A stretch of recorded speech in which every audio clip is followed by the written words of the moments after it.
পাচ্ছ আমি এখন sorry hello friends, good morning friends, welcome back to my channel Arpita লাইফস্টাইলে সবাইকে স্বাগত। তো সবার প্রথমে জানাই হ্যাপি নিউ ইয়ার। সবাই এই বছরটা সবার যেন খুব ভালো কাটে, ভগবানের কাছে এটাই প্রার্থনা করি। কালকের দিনটা কার কেমন কেটেছে অবশ্যই কিন্তু কমেন্টের মাধ্যমে জানিও। আমার যেমন রেগুলার কাটে তেমনই কেটেছে। কালকে আমাদের মেলা শেষ হলো, তো আমাদের মেলা কালকে শেষ হলো। তো কালকে দিনটা আমাদের ভালোই কেটেছে, মানে কেটেছে, খারাপ না, খুব খারাপ কাটেনি। তো আজকে যাচ্ছি পিকনিক করতে, দাদাদের কোম্পানিতে পিকনিক আছে। আমি দেখো এখন ব্যারাকপুর স্টেশনে, ব্যারাকপুর রেলগেট, এখানে আজকে স্কুটিতেই আছি। তো তোমরা হয়তো আমাকে দেখতেই পাচ্ছ। তো চলো সাথে থাকো, দেখতে থাকো। আর এখন বাজে 11টা, এখন থেকে আজকে ব্লগটা স্টার্ট করলাম।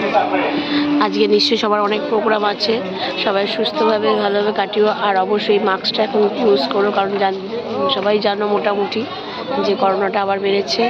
কারণ সব কিছুর মধ্যে দিয়ে নিজেকে সুস্থ রাখাটা বেশি জরুরি। তো চলো সাথে থাকো, দেখতে থাকো। আমি আছি, এই যে বাবানও আছে। তো চলো চলো দেখো। অর্পিতাটা কেটে কেটে দেবো সব জায়গা, ফটোতে জায়গা ভিডিও করছে। সকালবেলা এসে লুচি তরকারি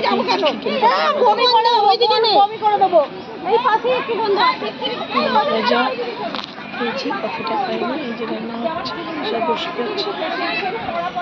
দেখো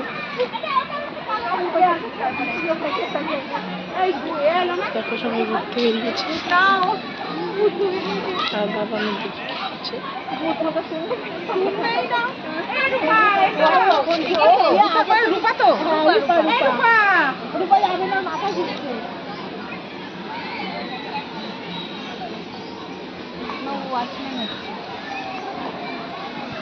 আজকে তো ছেড়ে দাও।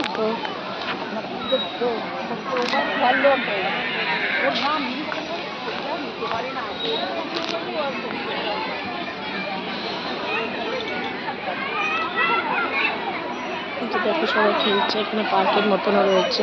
এটা জহরকুঞ্জ, ব্যারাকপুরে।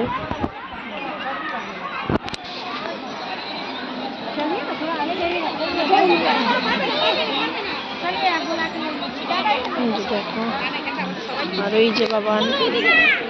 তো আসার পর লুচি আলুর দম খেয়েছিলাম, তারপরে পকোড়া টকোড়া দিল, খেয়েছি। আবার এরা আমার ডিমের ভেজে, কিন্তু আমার ভালো লাগছে না, একটু ঘুরতে বেরিয়েছি। তো চলো দেখতে থাকো, সাথে থাকো।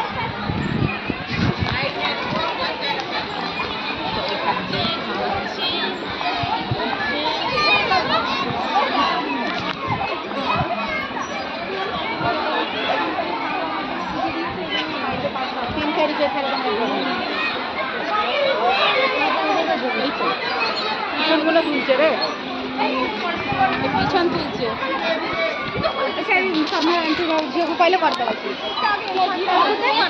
বললাম তো, হ্যাঁ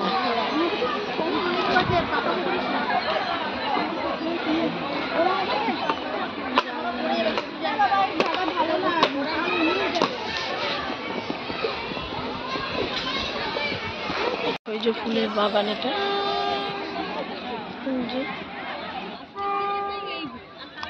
ফুলের বাগান। এরা তো টিকিট কেটে খাবার নিয়ে আসছে, স্পটে ভাড়া দিতে হলো না।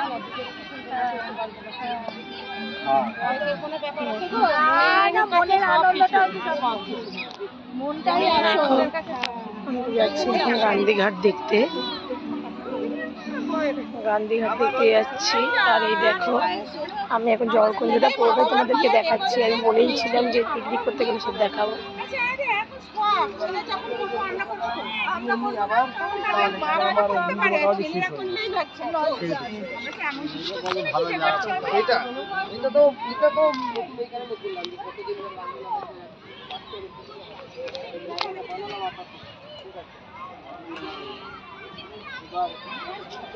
দেখো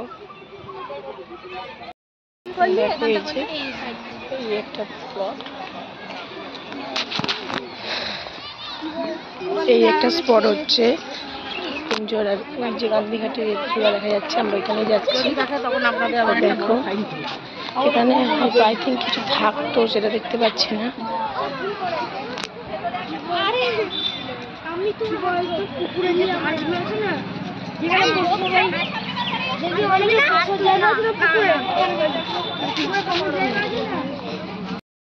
গান্ধীঘাট দেখো,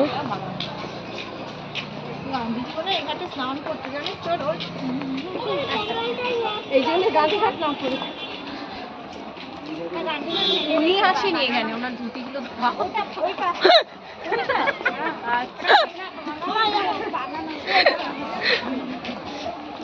যে আর একটা পিকনিক স্পট,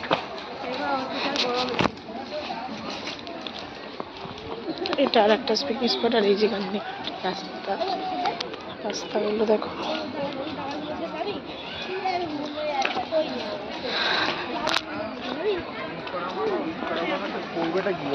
ভিতরে আগেরবারে এসেছিলাম, ভিতরে ঢুকতে দেয়নি, এবারে দেখি যাক।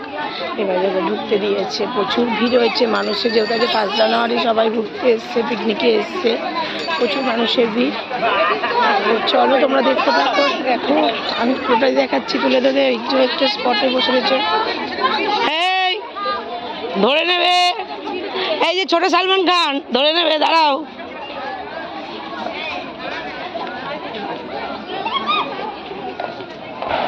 যে দেখো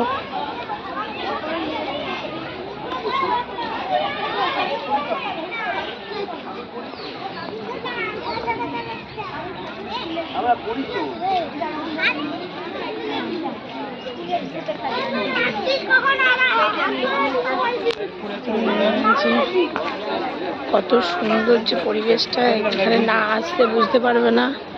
খুবই ভালো লাগছে। আমার আজ প্রথম আসা এখানে।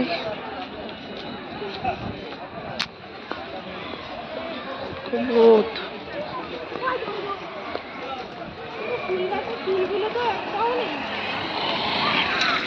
এখানে মিলিটারিদের একটা বিএসএফ এর ক্যাম্পও আছে, ওই জন্য 6টার পর, যতদূর সম্ভব শুনেছি 6টার পরে এখানে উঠতে দেয় না। দেখো এখানে পুলিশ প্রোটেকশন দেওয়া, নিচে নামতেও দেয় না। খেতে বসে গেছে, দেখতেই পাচ্ছি না, সব বসে রয়েছে, খাওয়া দাওয়া হয়ে গেছে। আজ ভাত খাইয়ে, রাইস, মাংস, চাটনি, বেগুনি, পাঁপড়, মিষ্টি।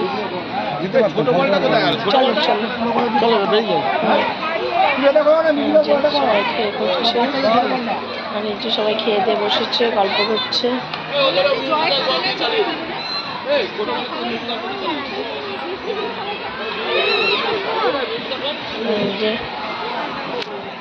আমি কিছুই খেলবো না।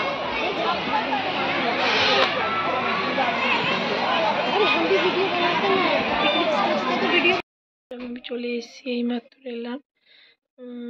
এবার ফ্রেশ ট্রেশ হয়ে, মাথায় প্রচুর তো ধুলোবালি।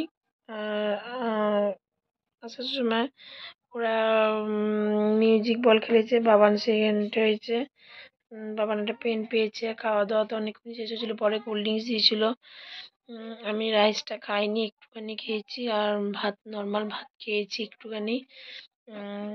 কারণ আমার জিভে এখানটা একটা জানি না কি হয়েছে, ঠান্ডাতেই হয়তো হয়েছে, জিভে এখানটা ভীষণ ব্যথা, ওই জন্য খেতে পাচ্ছি না কিছু, খুব যন্ত্রণা করছে, খেতে খুব কষ্ট হচ্ছে। তো খাইনি ওর জন্য কিছু, তো এমনি জাস্ট চিকেন দিয়ে 1 পিস দিয়ে আমি জাস্ট রাইস খেয়েছি। মানে ফ্রাইড রাইস করার আগে চিকেন ভাতটা তুলে রেখেছিলো, সেটাই দিয়ে খেয়েছি। একটা বেগুনি খেয়েছি, আমি চাটনিটা খেয়েছি। আর এটা এখন করবো, অস্থির অস্থির করছে, আমি ফ্রেশ ট্রেশ হয়ে নিই, তারপর আবার আসছি। তোমরা দেখতে থাকো, সাথে থাকো। আর তোমরা কীভাবে আজকের দিনটা এনজয় করছো সেটা কিন্তু অবশ্যই আমার মতনই কমেন্টের মাধ্যমে জানিও। দেখো আমি উঠে গেছি ঘুম থেকে, ঘুম তো সেভাবে হয়নি, তো আমি উঠে গেছি। উঠে রুটি ওখানে বসেছে, বড় ঘরে, ওইখানটায় ঘরে গিয়ে বসেছে। স্নেহার সাথে একটু গল্প করলাম, তারপরে গিয়ে রুটি করলাম, ডাল তরকারি গরম করলাম, ডিম সিদ্ধ করলাম, এটা ডিম সিদ্ধ খেলাম, কারণ রাতে আমি আর কিছু খাবো না, এটা ডিম সিদ্ধ খেলাম। কারণ ওখানে আমি বললাম আমি অল্প দুটো রাইস খেয়েছি, আমি মিক্সড রাইস খাইনি। আর সব থেকে মজার আজকে ওখানে হয়েছে, গান্ধীঘাটে আমরা গেছি, তো ওখানে পুলিশরা ছবি তুলতে দিচ্ছিল না। তোর গিফটটা দে বাবা, গিফটটা দেখ। পুলিশরা ছবি তুলতে দিচ্ছিল না, সবাই যখন ছবি তুলছিল তাদেরকে লুকিয়ে এত ভালো লাগছিলো, খুব আনন্দ লাগছিলো। দেখো বাবা নেই গিফটটা পেয়েছে, ও ওই যে মিউজিক বলে সেকেন্ড হয়েছে, সেকেন্ড প্রাইজ পেয়েছে এই গিফটটা। আর তারপর তো আমরা চলে এসেছি, কিন্তু ওই দিনটা ওই সময়টা আমার খুব মেমোরেবল হয়ে থাকবে, যে আমরা ওখানে ওরা বারণ করছে এখানে ছবি তুলবে না, ছবি তুলবে, গান্ধীঘাটে ছবি তুলতে দেয় না, কিন্তু আমরা যে টুকটাক যেই সরছি সঙ্গে সঙ্গে একটা ছবি তুলে নিচ্ছে, সবাই মিলে সবাই সেলফি তুলতে এগোচ্ছে, মানে এত হাসাহাসি, এত আনন্দ হচ্ছে। স্যার দেখুন ওই দেখুন ওইখানে ছবি তুলছে, যেই বলছে ওনার মুখ ঘুরিয়ে দিচ্ছে সঙ্গে সঙ্গে, মানে মানে মানে এত ভালো হয়েছে, মানে এত ভালো লেগেছে জিনিসটা, যে মানে কি বলবো আর, এত মানে এই খুব আনন্দ হয়েছে। তো আজকে আবার ছোটো সেজুবিশির ছেলের সাথেও মেসেঞ্জারে কথা হলো, দাদাকেও বললাম, দাদার একটা ফুডি চ্যানেল আছে, ফুড চ্যানেল, তো ও খাওয়ার ব্লগগুলো করে, তো আমি একদিন দেখেছিলাম, তো তারপর আমি দাদাকে বললাম দাদা আমার চ্যানেলটা সাবস্ক্রাইব করে দিও। বললো ঠিক আছে, আমি প্রমোশনও করে দেবো, যেহেতু দাদার 2K-র উপর হয়ে গেছে সাবস্ক্রাইবার। তো দাদাকে বললাম, বলো ঠিক আছে আমি প্রমোশন করে দেবো। কথা বললাম এই সময় খানিকক্ষণ আগেই, তো দিয়ে ঘরে চলে এলাম। এবার আমি শুয়ে পড়বো, বাবানও রাতেবেলা কিছু খাবে না, কেউ খাবে না, আমি খাই, শুধু একটা ডিম সিদ্ধ খেলাম। জানি না আর ভালো লাগছে না কিছু খেতে, আমি জল খেয়ে শুয়ে পড়বো। তো চলো তোমরা সাথে থাকো, দেখতে থাকো। আর কারা কারা 1 জানুয়ারি কীভাবে হ্যাপি নিউ ইয়ার সেলিব্রেট করলে অবশ্যই কমেন্টের মাধ্যমে কিন্তু তোমরা জানিও। আমি যেমন আমার কথাগুলো জানছি বা বলছি, তোমাদের সাথে শেয়ার করছি, তোমরাও অবশ্যই জানিও। আর আমার তো এইভাবে হলো, কাল থেকে আবার নতুন করে দিন শুরু হবে, কাল থেকে আবার কাজ শুরু হবে। আর হয়তো সেভাবে সময় পাবো না, বা সময় পেলেও তোমাদের সাথে যতটুকুনি পারবো চেষ্টা করব শেয়ার করার, কারণ সব কিছু তো শেয়ার করতে পারা যায় না। যতটুকুনি কাজের মধ্যে পারছি আমি তোমাদের সাথে শেয়ার করার চেষ্টা করছি। কিন্তু আর একটা কথা বলবো, তোমরা সবাই কিন্তু খুব সাবধানে থাকবে, আমি রোজ রোজ বলছি, সবাই সাবধানে থাকবে, ভালো থাকবে, সুস্থ থাকবে, সব কিছুই করবে, সব আনন্দ করবে, সব কিছু করবে, কিন্তু তার মাঝখানে নিজেদের খেয়াল রাখবে, কারণ করোনাটা আবার বেড়েছে। আমাদের সাবধানতা খুবই দরকার অবলম্বন করাটা, কারণ বাড়ির বাচ্চা, বয়স্করা এবং অনেকেরই। তারপর আমি আজকে ফেসবুকে একটা নিউজ দেখলাম, যেটা নিউজ টাইম থেকে দেখছিলাম, কালকে মনে হয় খুব যত সম্ভব অ্যাক্সিডেন্ট হয়েছে একটা, কলকাতার দিকে এই 12টার পর বাড়ি ফিরছিল, একটা 4 চাকা এসে স্কুটিতে মেরেছে, স্কুটির লোকটা স্পট ডেড, 4 চাকার যে ড্রাইভার ছিল আর যারা ছিল সবাই স্পট ডেড।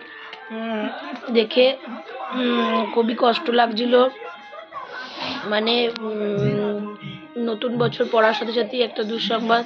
তাই বলছি সবাই খুব সাবধানে থাকবে। সবসময় একটা কথা, বাইরে যখন বেরোবে, রাস্তায় যখন বেরোবে, গাড়ি চালাবে, সাবধানভাবে গাড়ি চালাবে, সবসময় একটা কথাই মাথায় রেখে গাড়ি চালাবে। যাই করো না কেন, যেভাবেই পরিস্থিতি থাকো না কেন, কিন্তু যখন গাড়ি চালাবে একটা কথাই মাথায় রাখবে, বাড়িতে কিন্তু তোমাদের জন্য কেউ না কেউ ওয়েট করে বসে রয়েছে, বা কোথাও না কোথাও তোমাদের জন্য কেউ না কেউ ওয়েট করছে কোনো, হ্যাঁ, তো সেই জন্য অপেক্ষায় থাকছে যে তুমি কখন বাড়ি ফিরবে, তোমার অপেক্ষায় বসে থাকছে।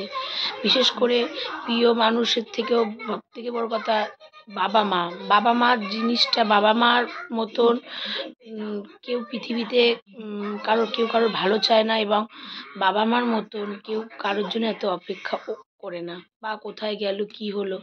তাই যখন কিছু করবে, যে পরিস্থিতিই থাকো না কেন, কারণ সেই পরিস্থিতিতে সবসময় মনে রাখবে যে আমাকে বাড়ি ফিরতে হবে, আমাকে সুস্থভাবে বাড়ি ফিরতে হবে, আমার বাবা মা আমার বাড়িতে ওয়েট করছে।